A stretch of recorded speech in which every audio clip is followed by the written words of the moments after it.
Hi, this is an instructional video on the Autoslide Velcro Test Strip. The Autoslide Velcro Test Strip is used to determine if your sliding door is too heavy or just the right weight to use a standard Autoslide unit. So how you apply this test is simply you just tie the Velcro strip together using the Velcro portions on the back so it's nice and firm. And what you're going to do is you're just going to pull it back and forth 3 times, like so.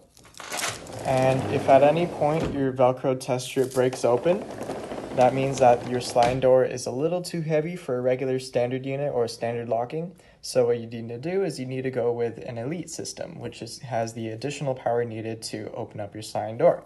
So I'm going to demonstrate a portion where the Velcro test strip breaks. So if it breaks like so, then that means you need an Elite system.